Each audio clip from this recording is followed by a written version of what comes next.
बिस्मिल्लाहिर्रहमानिर्रहीम। Dear students,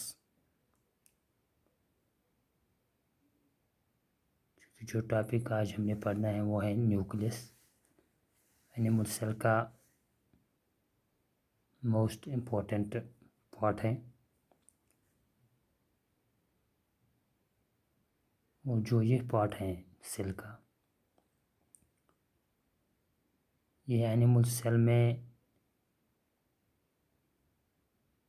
सबसे बड़ा पोर्शन है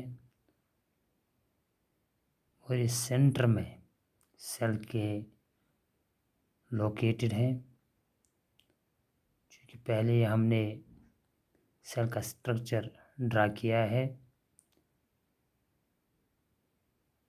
ये न्यूक्लियस के इर्द गिर्द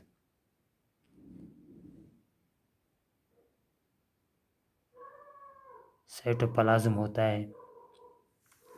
क्योंकि न्यूक्लियस को जब आप यहाँ से देखेंगे, ये एक सेंट्रली लोकेटेड और ये सेफरेकल सर्कुलर कंपोनेंट है सेल का। इसके इर्द गिर्द आप ये मेम्ब्रेन देख रहे हैं, इसको हम बोलते हैं न्यूक्लियर मेम्ब्रेन। जैसे कि सेल के बाहर एक मेम्ब्रेन है जिसको हम बोलते हैं outermost covering of the cell, उसको हम बोलते हैं प्लाज्मा मेम्ब्रेन।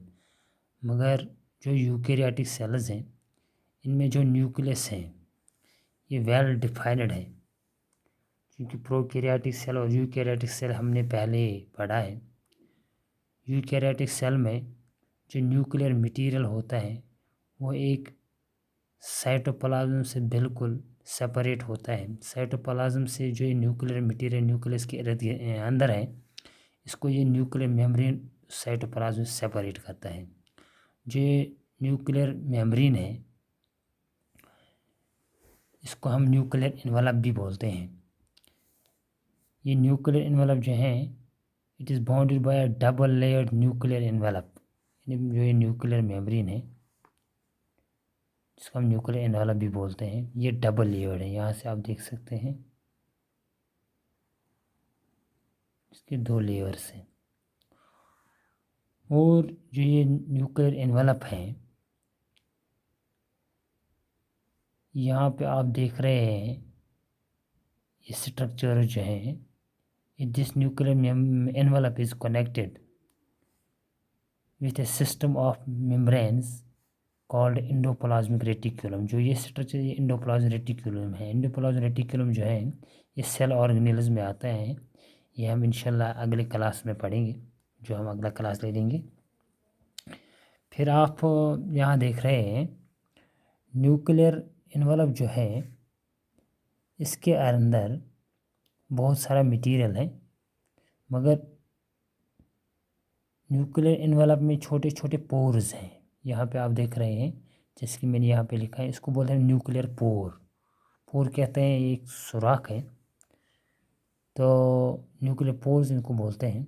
और इसके अंदर एक लिक्विड ग्राउंड सब्सटेंस है, लिक्विड सब्सटेंस है, इसको बोलते हैं न्यूक्लियर प्लाज्म। जैसे कि एनिमल सेल हैं, तो सेल मेम्ब्रेन और न्यूक्लियस के दरमियान जो ग्राउंड सब्सटेंस है इसको साइटोसोल, फिर हम बोलते हैं साइटोप्लाज्म, जिसमें साइटोसोल और ये सेल ऑर्गेनेल्स आते हैं, जिसमें एंडोप्लाज्मिक रेटिकुलम है, इसमें माइटोकॉन्ड्रिया है, इसमें प्लास्टिड्स है। क्योंकि प्लास्टिड्स प्लांट सेल में होता है, एनिमल सेल में नहीं होता है। तो जो ये अंदर मटेरियल है न्यूक्लियर एनवलप के अंदर, इसको हम बोलते हैं nuclear plasm. So we can also say the cytoplasm of nucleus is called nuclear plasm. जो ये न्यूक्लियर प्लाज्म है, न्यूक्लियर प्लाज्म जो न्यूक्लियर एनवलप के अंदर जो मटेरियल है, लिक्विड मटेरियल है, इसमें टू टाइप्स ऑफ स्ट्रक्चर्स पाए जाते हैं। एक आप यहाँ देख रहे हैं, इसको ये moss of intertwined threads, it looks like a network of threads, network of threads। क्योंकि यहाँ पे मैंने लिखा है दो किस्म के स्ट्रक्चर्स हैं। एक है ये स्ट्रक्चर जो आप देख रहे हैं, सर्कुलर पोर्शन है, इसको हम न्यूक्लियोलस बोलते हैं, न्यूक्लियोलस। फिर दूसरा पार्ट जो है, जो एक क्रोमेटिन है, क्रोमेटिन, इसको हमने यहाँ लिखा है क्रोमेटिन मटेरियल, यहाँ पे आप देख सकते हैं ये क्रोमेटिन मटेरियल है। जो ये क्रोमेटिन मटेरियल है, पहले हम न्यूक्लियोलस देखेंगे। जो ये न्यूक्लियोलस है ये किस लिए है?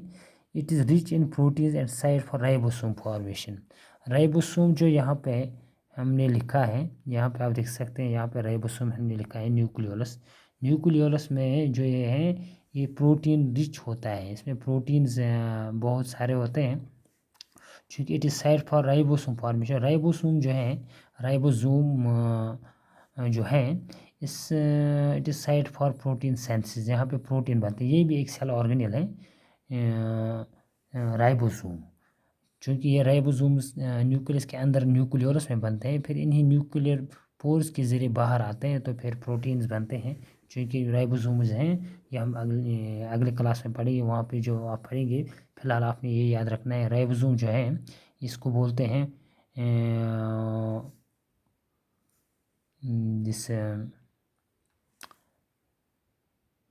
Site for protein formation.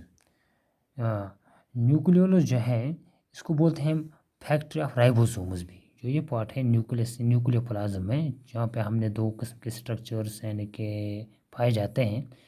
तो न्यूक्लियोलस जो है, एक चीज़ ये रिच इन प्रोटीन्स हैं, दूसरा ये चीज़ कि it is site for ribosome formation. तो इसको हम लिख सकते हैं, ये राइबोसोम जो न्यूक्लियोलस जो है ये फैक्टर ऑफ राइबोसोम्स भी इसको बोलते हैं। अब जो ये क्रोमेटिन मटेरियल है, क्रोमेटिन मटेरियल क्या है? It is thread like intertwined mass of chromosome material. क्योंकि ये बहुत अहम पार्ट है सेल का। क्रोमेटिन मटेरियल जो है इट इज़ थ्रेड लाइक, यानी कि धागे जैसे इंटरवाइनड मॉस होता है।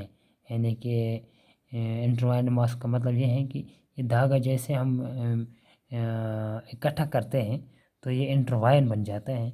ऐसे ही एक भी इंटरवाइनड मॉस है ऑफ क्रोमोसोम मटेरियल, क्रोमोसोम इसमें होते हैं। और इसमें जो जेनेटिक सब्सटेंस है, chromatin material is made of genetic material, genetic substance that is called DNA. अक्सर हम यहाँ सुनते आए हैं, इस डीएनए की फुल फॉर्म है डीऑक्सीराइबोन्यूक्लिक एसिड। डीऑक्सीराइबोन्यूक्लिक जो डीएनए के सेगमेंट्स हैं, जिसमें तमाम इंफॉर्मेशन स्टोर होती है एक ऑर्गेनिज्म की डीएनए में, वो क्रोमेटिन मटेरियल जो हमने यहाँ देखा, ये क्रोमेटिन मटेरियल जो है ये जेनेटिक सब्सटेंस डीएनए का बना होता है। डीएनए की फुल फॉर्म है डीऑक्सीराइबोन्यूक्लिक एसिड। जो अब डीएनए के जो सेगमेंट्स हैं, डीएनए की जो सेगमेंट्स हैं, इनको हम बोलते हैं genes. What are genes? Segments of DNA. जो डीएनए है इसमें एक ऑर्गेनिज्म की तमाम इंफॉर्मेशन स्टोर होती है, तमाम इंफॉर्मेशन स्टोर होती है।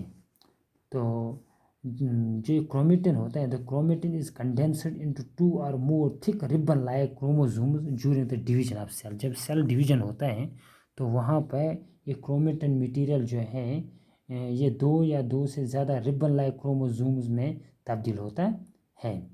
तो डीएनए जो है इसमें तमाम इंफॉर्मेशन स्टोर होती हैं सेल को काम करने के लिए, और एक सेल को बढ़ने के लिए डीएनए में तमाम इंफॉर्मेशन स्टोर होती हैं। और to reproduce further cells of the next generation, जो नेक्स्ट जनरेशन होती हैं, to reproduce further cells of the next generation, ये भी इस डीएनए में मौजूद होता है। इसीलिए अगर एक सेल में ये न्यूक्लियस ना हो तो ये सेल जो है ये डेड हो जाती हैं। तो ये न्यूक्लियस के बारे में आपने आज पढ़ा, तो इंशाल्लाह अगला क्लास जो होगा वो वहाँ पे हम पढ़ेंगे क्रोमोसोम्स के बारे में, डिप्लॉयड नंबर और haploid number. Thank you for being with me. इंशाल्लाह we will meet in next class. Thank you.